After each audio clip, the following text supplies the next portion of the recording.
Hello, good evening, students. Today in 11th class physics, we are starting velocity. In the previous class, we had discussed about speed. हम लोगों ने उसमें speed का concept पढ़ा. Then we studied about average speed. Then we studied about uniform speed, non-uniform speed, and lastly we discussed about instantaneous speed. है ना? तो आज अभी हम लोग बच्चों velocity से start कर रहे हैं. आज का नया टॉपिक velocity. तो वेलोसिटी बच्चों अभी हम लोग बोलेंगे this is a term which is related to displacement. हम लोगों ने बोला था डिस्टेंस और डिस्प्लेसमेंट दो कॉन्सेप्ट्स पढ़े थे प्रीवियस क्लासेस में. डिस्टेंस से रिलेटेड अभी हम लोगों ने स्पीड बताया, the rate at which the distance is covered है ना, और the rate at which the displacement is covered is termed as what? Velocity. तो डिस्टेंस के टर्म्स में स्पीड डिफाइन किया था, डिस्प्लेसमेंट के टर्म्स में अभी हम लोग वेलोसिटी डिफाइन करेंगे. तो अब हम लोग इसमें कह सकते हैं कि वेलोसिटी इज डिफाइंड एज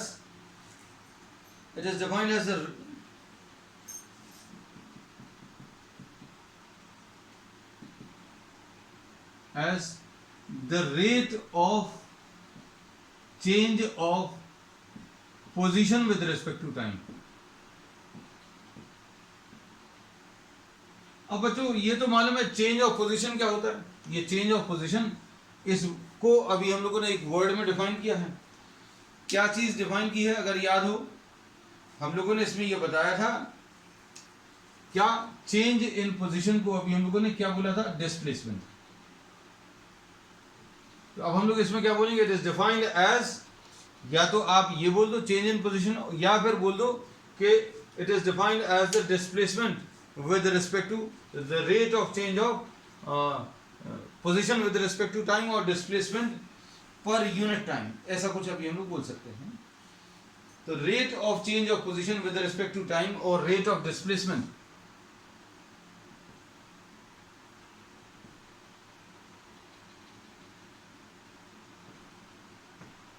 इसको अभी हम लोग वेलोसिटी बोलेंगे. अब हम लोग इसकी डिटेल में डेफिनेशन ले रहे हैं. डिटेल में डेफिनेशन कैसे?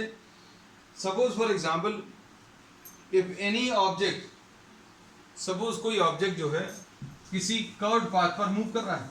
कर्व्ड पाथ की अभी हम लोग इसलिए बात करेंगे क्योंकि कर्व्ड पाथ पर ही अभी हम लोग डिस्टेंस और डिस्प्लेसमेंट डिफरेंशिएट कर पाएंगे.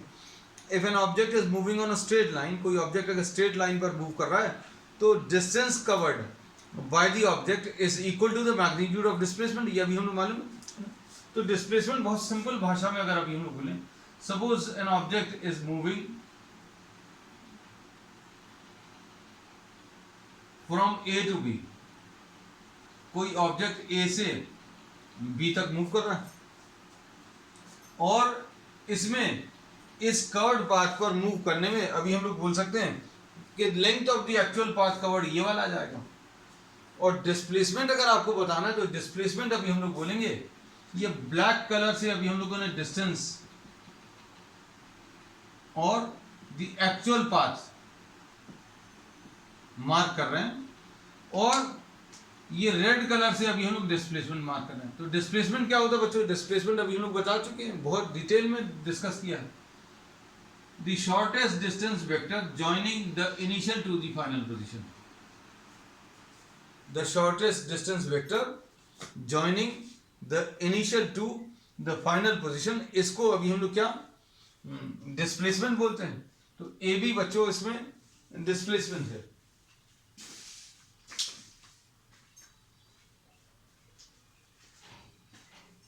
तो shortest distance vector joining the initial to the final position, initial को फाइनल पोजीशन से जॉइन करने वाला ये जो वेक्टर है, इसको अभी हम लोगों ने क्या डिस्प्लेसमेंट बोल दिया.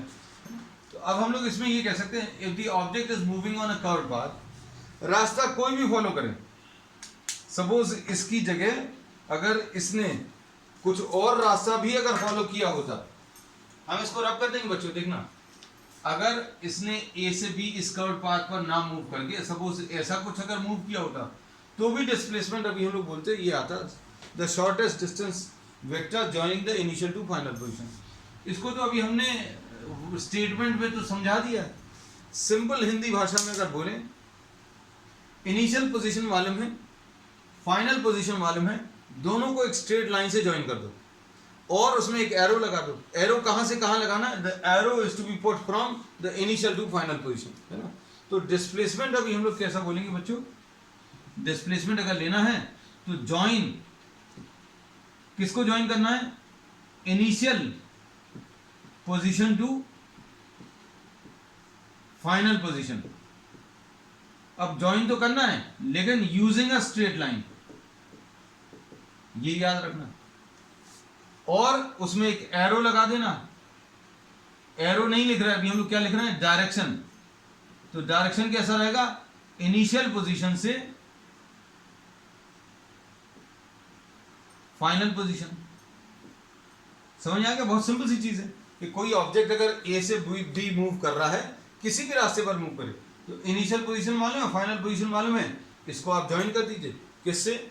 एक स्ट्रेट लाइन से ज्वाइन कर दो और इसमें एरो लगा दो, तो ये डिस्प्लेसमेंट पता चल गया बच्चों को। तो अब हम लोग इसमें अगर आपको suppose the object is at A at a time t1। Object जो है A पर कितने टाइम पर है? t1 टाइम पर। ऑब्जेक्ट मूव्स टू B, या फिर इसको ऐसा लिखते हैं, object is at B at a time what t2। अब हम लोग इसमें क्या बोलेंगे? वेलोसिटी बहुत सिंपल टर्म्स में अभी हम लोग बोलेंगे। और वेलोसिटी क्या रहेगी बच्चों इसमें? एवरेज वेलोसिटी बोलते हैं ना। Average velocity will be what? Displacement upon time.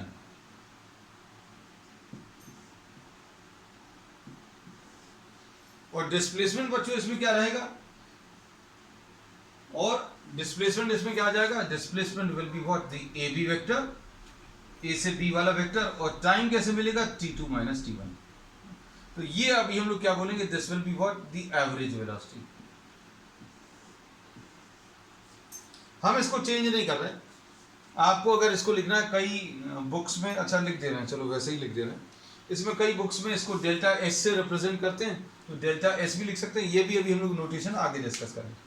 तो वेलोसिटी निकालने का तरीका क्या है?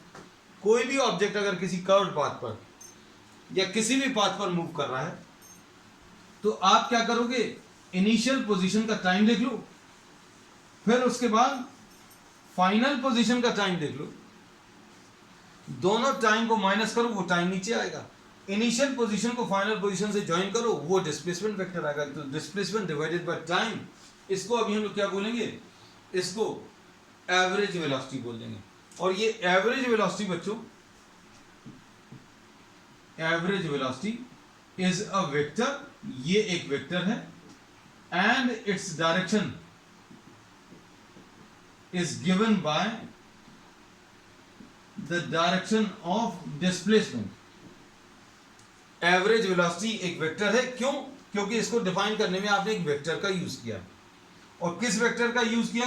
एवरेज वेलोसिटी को डिफाइन करने में डिस्प्लेसमेंट का यूज किया। तो अब हम लोग इसमें क्या बोलेंगे?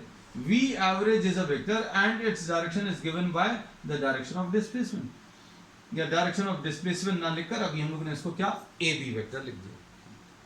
अब अच्छे से सुनना, थोड़ा सा और डेफिनेशंस को अभी हम लोग आगे बढ़ाते जा रहे हैं। हम लोगों को यही करना है, क्योंकि यही सब चीजें तो पढ़ चुके हैं हम लोग 9th क्लास में ही पढ़े, लेकिन we have to extend the definition. अब A की जो पोजीशन है, A की जो पोजीशन है बच्चों, वो अभी हम लोग डिफाइन करते हैं किसके टर्म्स में? कोई ओरिजिन तो चाहिए पड़ेगा। ये सपोज फॉर एग्जाम्पल अभी हम लोग बोलते हैं कि भाई स्कूल कितनी दूर है, तो आप बोलोगे स्कूल जो है 100 किलोमीटर है। तो भाई 100 किलोमीटर कहाँ से है? तो अभी आप बता दो कि कोई स्टेशन का नाम बता दो कि 100 किलोमीटर, या फिर बोलोगे भाई स्कूल कितनी दूर है, कहने लगे 100 मीटर्स दूर है। तो कहाँ से 100 मीटर्स दूर है? जहाँ पर हम खड़े हैं। हम कहाँ पर खड़े हैं? हम स्कूल के पास में ही खड़े हैं। अब 100 किलोमीटर कब आप बताओगे? When you are not in town. भाई स्कूल, आप ये आपको किसी ने फोन किया, स्कूल कितनी दूर है, तो कहने लगे 100 किलोमीटर। कहने कहाँ से 100 किलोमीटर? तो आपने स्टेशन का नाम बता दिया। सपोज आपने बोला कि हम किसी एक स्टेशन भोपाल पर, है ना। तो भोपाल में आप हैं, वहां से 100 किलोमीटर दूर है, तो आपको क्या चीज बतानी पड़ेगी? You have to define the origin. तो आपको इसकी ए की पोजीशन अगर आपको बतानी है, तो ए की पोजीशन बताने के लिए आप हम लोग एक ओरिजिन लेंगे। So what we are doing now, we are drawing what the x axis and the y axis. अच्छे समझना बच्चों चीजों को, ये एक्स एक्सिस है, ये वाई एक्सिस है, और ये ऑब्जेक्ट ए से बी मूव कर रहा है ना? अब हम लोग क्या बोलेंगे,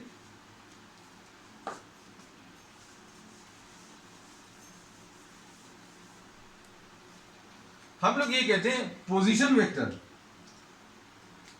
ए की पोजीशन अगर बतानी है तो पोजीशन वेक्टर का यूज करते हैं, position vector of A. Position vector of A मतलब ए की पोजीशन डिफाइन करेंगे। अब ए की पोजीशन कैसे डिफाइन करेंगे उसका तरीका अभी हम पहले बता चुके हैं, आज फिर रिपीट कर रहे हैं। भाई ए की पोजीशन अगर आपको बतानी है तो आप ओरिजिन को इस ए पॉइंट से ज्वाइन कर दो। तो अब हम लोग क्या बोलेंगे बच्चों, ध्यान से देखना, position vector of A will be what, O A vector. Position vector of A अभी हम लोग क्या बोल देंगे, ये ओ ए वेक्टर। ओरिजिन को आप ए पॉइंट से ज्वाइन करो तो ये पोजीशन वेक्टर ऑफ ए आ गया, और इसको अभी हम लोगों ने क्या बोल दिया, ओ ए। फिर पोजीशन वेक्टर ऑफ बी कैसे मिलेगा बच्चों, पोजीशन वेक्टर ऑफ बी कैसे मिलेगा, आप इस बी पॉइंट को ओरिजिन से ज्वाइन कर देंगे। लो भाई, इसको बी पॉइंट से ज्वाइन कर दिया, तो ये क्या आ जाएगा, position vector of B will be what, O B vector. बहुत सिंपल सर। अब हम लोग इसमें क्या बोलने वाले हैं, ध्यान से देखना, you are having what, the position vector of point A is O A vector and position vector of B is what, O B vector. अब इसके बाद हम लोग अगर ट्राइंगल लॉ आपको याद हो तो ट्राइंगल लॉ के बारे में बता सकते हैं बच्चों, क्या कि भाई अगर आपको ए बी बताना है तो आप इसमें ट्राइंगल लॉ का यूज कर सकते हैं, triangle law of vector addition. और triangle law of vector addition क्या बोलता है, ओ से ए वेक्टर और ए से बी वेक्टर, ये दोनों को अगर आप ऐड करोगे तो ऐड करने की ट्रिक भी अभी हमने आपको बताई है। भाई पहला वेक्टर जहां खत्म हो रहा है वहां से दूसरा वेक्टर स्टार्ट होना चाहिए, और आंसर में क्या आएगा, ये कॉमन पॉइंट अलग हो जाएगा। आंसर में कॉमन पॉइंट अलग हो गया, ये ए अलग हो गया, तो आंसर इसका ओ बी आएगा। इसको बहुत सिंपल भाषा में अभी हम लोग क्या बोलते हैं बच्चों, ओ से बी तक जाने के दो रास्ते हैं। एक तो ओ से बी डायरेक्टली, ये लिखा हुआ है, फिर ओ से ए और ए से बी। ओ से ए और ए से बी, तो आप ओ से बी पहुंच जाओगे। ओ से बी जाने के लिए दो रास्ते यूज कर सकते हैं, ओ से बी डायरेक्टली, फिर ओ से ए, फिर ए से बी। अब हम लोग ये सब क्यों कर रहे हैं, क्योंकि इससे आपको ए बी मिल जाएगा। ए बी कैसे मिलेगा बच्चों, ध्यान से देखना, this will be equal to O B minus O A. इसको अभी हम लोगों ने क्या लिख दिया, ओ बी माइनस ओ ए। अब इसमें ए बी एक्चुअल में क्या है, ये डिस्प्लेसमेंट है। ए बी क्या चीज है बच्चों, डिस्प्लेसमेंट है। अब हम लोग इसको बहुत सिंपल लैंग्वेज में अगर बोलें कि भाई आप P से चलकर Q तक पहुंच गए, तो आपकी पोजीशन कितनी चेंज हुई, पोजीशन ये चेंज हो गई कि आप P से Q पहुंच गए। चेंज इन पोजीशन कैसे बताओगे, PQ बताओगे। मतलब आप यहां पर थे, फिर यहां पर पहुंच गए, तो आपका पोजीशन कितनी चेंज हो गई, यहां से यहां पहुंच गए।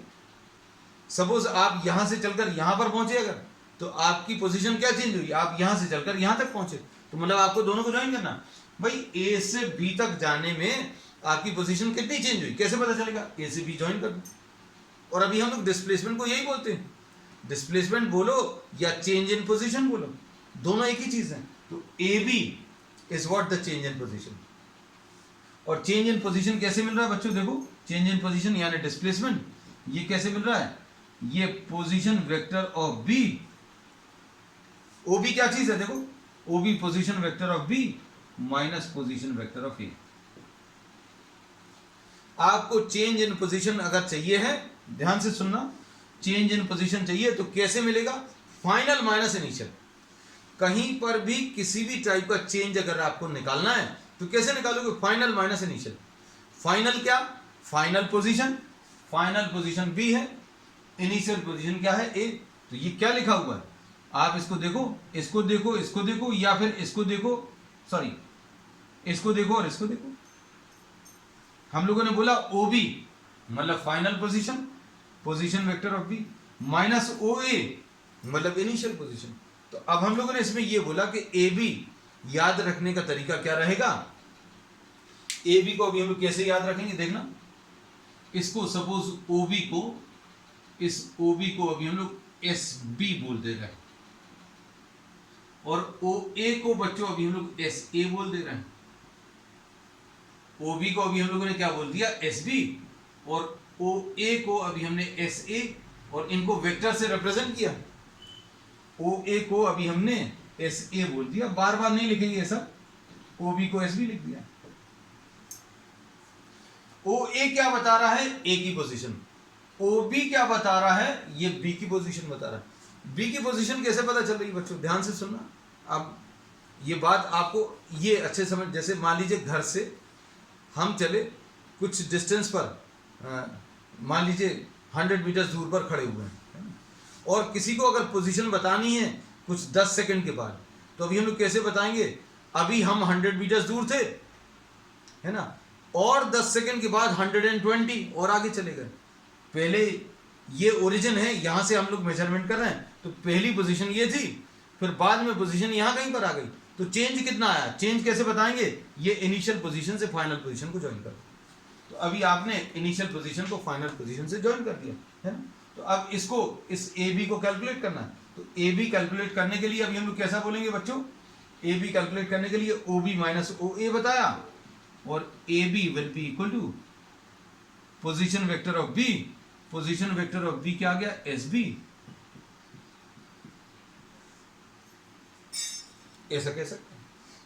AB निकाला कैसे था वो याद रखना, AB कैसे निकाल रहे हैं, OA plus AB, OA plus AB will be equal to OB, इससे AB मिल जाएगा। और OB क्या है, OB SB है, और OA क्या है बच्चों, ये SB। और इसको हम लोग क्या बोलते हैं, AB, this will B final position minus क्या, इनिशियल पोजीशन, और ये डिस्प्लेसमेंट आ जाएगा, है ना। तो अब हम लोग इस डिस्प्लेसमेंट को बहुत सिंपल भाषा में डेल्टा S लिख देते हैं। तो इसको कई किताबों में और हम लोग भी क्या डेल्टा S लिख दे रहे हैं। So we are writing this as delta S, and this will be what, delta T. So V average will be equal to, लिखी सारी वही चीजें हैं, लेकिन इनको अभी हम लोगों ने किसके टर्म्स में बच्चों, वेक्टर के टर्म्स में बता दिया। अब वेक्टर के टर्म्स में क्यों बताया, इसका कारण है, अब A की पोजीशन तो आप बता सकते हो बच्चों, ध्यान से सुनना, सारी चीजें एकदम क्लियर रहेंगी और रहनी भी चाहिए। A सपोज कोऑर्डिनेट्स के टर्म्स में x1 और y1 है, कोऑर्डिनेट्स तो याद होंगे 10th क्लास में, 9th क्लास में, दोनों क्लासेस में किए हैं। A के कोऑर्डिनेट्स क्या हैं, x1 y1। तो OA लिखने का तरीका अभी हमने आपको पिछली क्लासेस में सिखाया है। A के पोजीशन वेक्टर अगर आपको निकालना है तो कोऑर्डिनेट से कैसे निकाल सकते हैं बच्चों, x1i प्लस y1j, ऐसा लिख सकते हैं। आपको कोऑर्डिनेट्स में x के साथ i लगाना है और y के साथ j लगाना है। ये अभी हम लोग डिटेल में पिछली क्लासेस में कर चुके हैं, पिछले लेक्चर्स में। अब OB अगर आपको बताना तो ये SB आएगा बच्चों। SB कैसे मिलेगा, इसमें B पॉइंट मालूम होना चाहिए, तो B पॉइंट सपोज कोऑर्डिनेट्स के टर्म्स में x2 और y2 है, तो ये कितना आ जाएगा, x2i प्लस y2j। अब क्या बोलोगे, डेल्टा S कैसे मिलेगा बच्चों, डेल्टा S आ जाएगा SB माइनस SA। लो भैया, SB माइनस SA, इसमें से इसको माइनस करो तो कितना आ जाएगा, x2 माइनस x1। डायरेक्टली लिखें कि नहीं, अच्छा लिख देते हैं, x2i plus y2j minus x1i plus y1j, ऐसा कुछ आएगा। और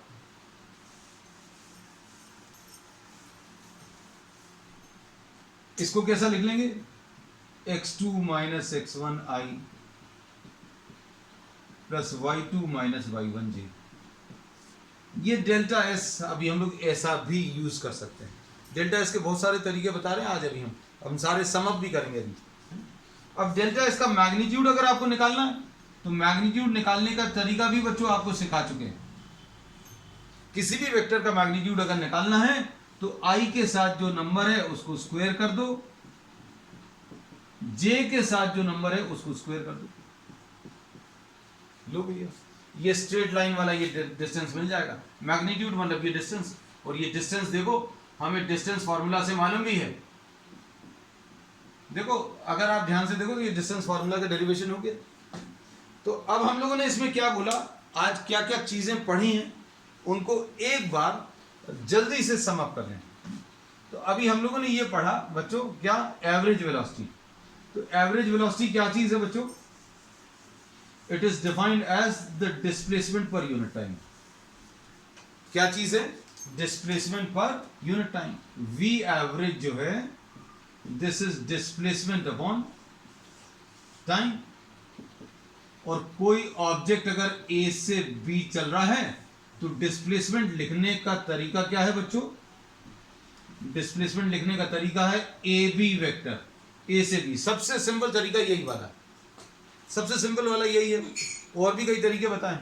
और टाइम को अभी हम लोग t2 माइनस t1 यानी A B upon delta t, displacement upon time बता दिया है ना।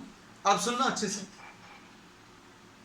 अब हम लोग क्या बोल रहे हैं कि अगर आपको ए बी बताना तो ए बी डिस्प्लेसमेंट आप किसके टर्म्स में लिख सकते हैं बच्चों? ए बी को अभी हम लोगों ने क्या लिख दिया?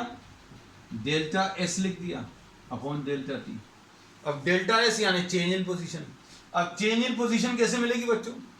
Final position minus initial position, मतलब ये आ जाएगा S B vector minus S A vector upon delta t. सारी चीजें अभी हम बताते जा रहे हैं, लिखने का तरीका आपको क्या क्या होगा। फिर इसके बाद तीसरा तरीका अभी हमने बताया था किसके टर्म्स में? कोऑर्डिनेट्स के टर्म्स में, है ना। तो कोऑर्डिनेट्स के टर्म्स में लिखना बहुत इजी है, वो पूरा पूरा रिपीट नहीं करेंगे। ए के कोऑर्डिनेट्स बच्चों x1 y1 है और बी के x2 y2 हैं।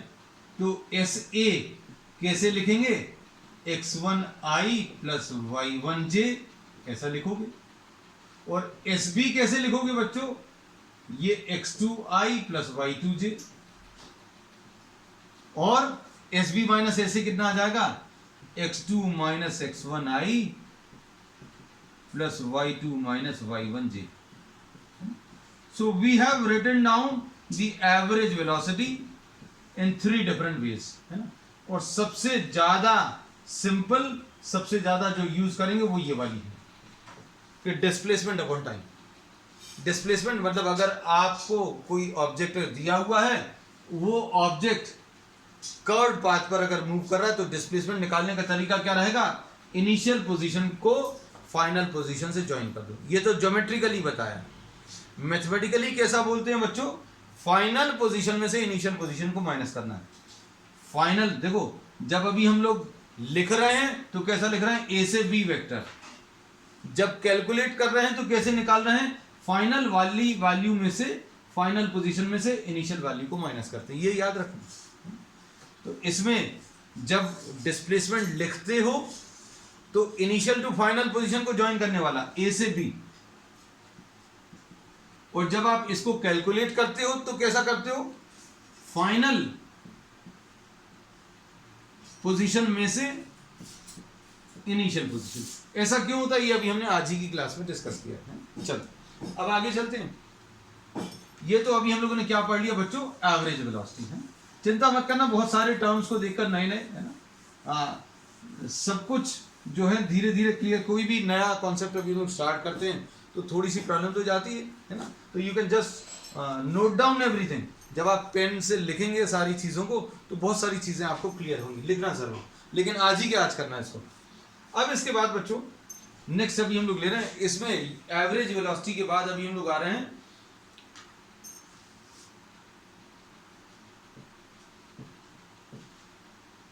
वी एवरेज जो है एक वेक्टर है और इस वेक्टर का जो डायरेक्शन है given by the direction of delta S.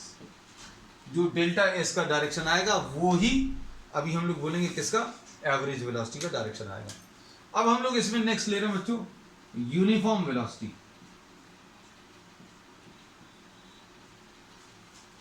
Uniform velocity किसको बोलते हैं बच्चों? यूनिफॉर्म वेलोसिटी मतलब velocity is constant with time. और डेफिनेशन अगर जैसे अभी हम लोगों ने पहले बनाई थी वैसे बनाए, it covers equal displacement in equal interval of time.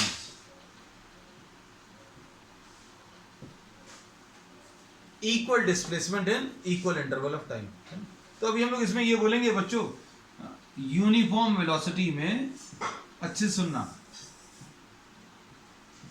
Magnitude भी सेम रहेगा और डायरेक्शन भी सेम रहेगा। क्योंकि अगर आपको किसी वेक्टर को कांस्टेंट रखना है मतलब उसका मैग्नीट्यूड भी सेम और डायरेक्शन भी सेम। तो बच्चों मैग्नीट्यूड भी सेम रहे और डायरेक्शन भी सेम रहे, उसके लिए uniform velocity will always take place on a straight line motion. बच्चों अगर कोई ऑब्जेक्ट स्ट्रेट लाइन मोशन में चल रहा है, मतलब स्ट्रेट लाइन में, ये कर्व्ड पाथ पर पॉसिबल ही नहीं है। Uniform velocity is not possible on a curved path. ये चीज लिख लेना, यूनिफॉर्म वेलोसिटी लिख दे बच्चों इसको,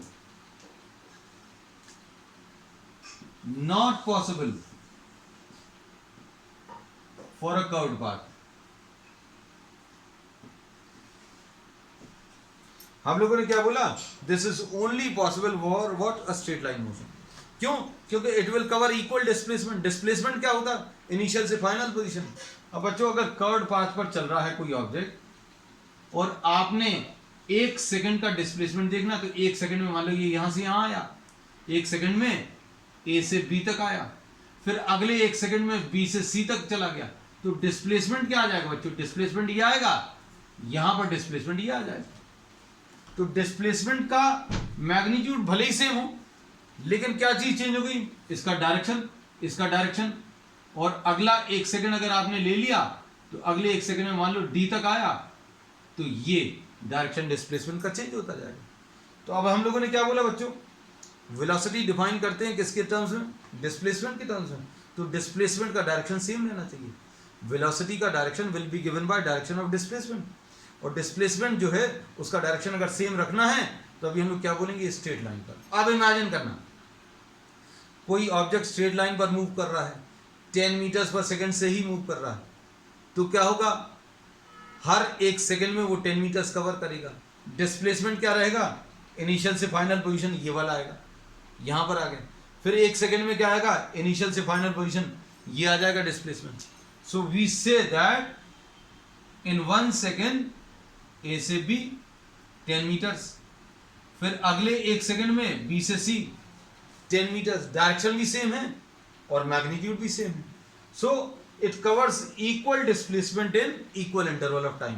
इक्वल डिस्प्लेसमेंट मतलब मैग्नीट्यूड 10 मीटर्स है और डायरेक्शन भी सेम है, क्योंकि डिस्प्लेसमेंट भी एक वेक्टर है बच्चों। डिस्प्लेसमेंट में मैग्नीट्यूड भी रहता है और डायरेक्शन भी रहता है।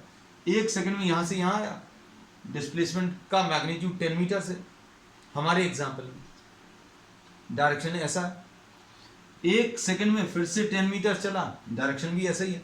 तो अब हम लोग क्या बोलेंगे, uniform velocity will only be possible on a straight line. बस ये याद रखना, ठीक है। तो अब हम लोगों ने इसमें क्या बता दिया, यूनिफॉर्म वेलोसिटी बता दी। यूनिफॉर्म वेलोसिटी क्या बच्चों, if the object covers equal displacement in equal interval of time. अब नॉन यूनिफॉर्म वेलोसिटी, अच्छे सुनना बच्चों,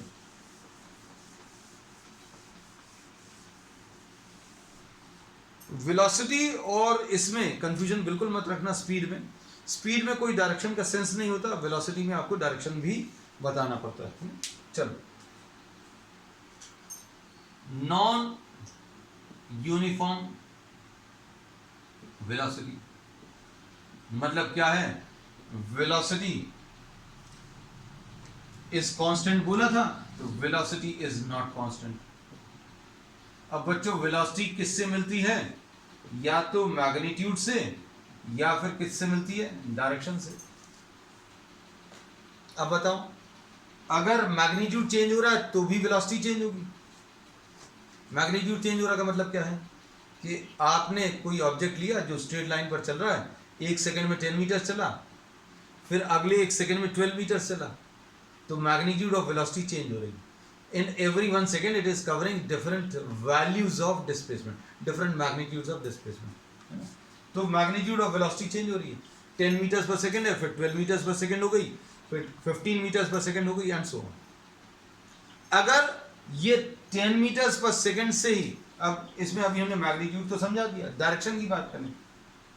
सपोज कोई ऑब्जेक्ट एक कांस्टेंट मैग्नीट्यूड की वेलोसिटी से इसके ऊपर चल रहा है, मतलब सपोज ये 10 मीटर्स पर सेकंड से ही चल रहा है, an object is moving with 10 metres per second, तो क्या बोलेंगे, इसमें 1 सेकंड में ये 10 मीटर चलेगा, अगले 1 सेकंड में ये 10 मीटर चलेगा, अगले 1 सेकंड में ये 10 मीटर्स। तो वेलोसिटी का डायरेक्शन कैसा रहेगा, इधर से इधर तक आने पर ये डिस्प्लेसमेंट रहेगा।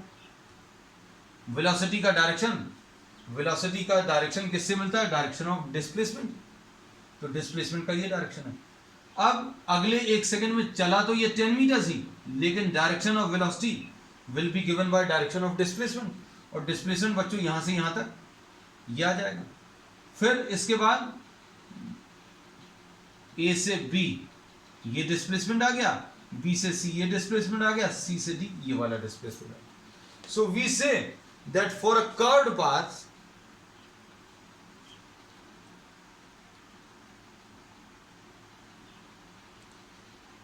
if the object moves on a curved path, इसमें यहां पर अभी हम डिटेल में लिख देना, if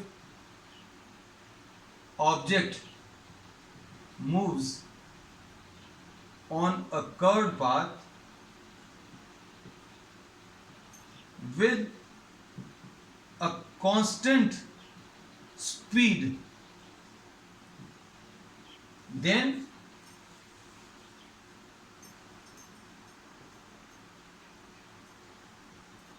with a constant magnitude of velocity, ऐसा लिख दे रहे हैं, if an object moves on a curved path with a constant magnitude of velocity, then direction of velocity is changing, direction of velocity जो है वो चेंज हो रहा है। और डायरेक्शन ऑफ वेलोसिटी चेंज हो रहा है मतलब क्या कह सकते हैं बच्चों,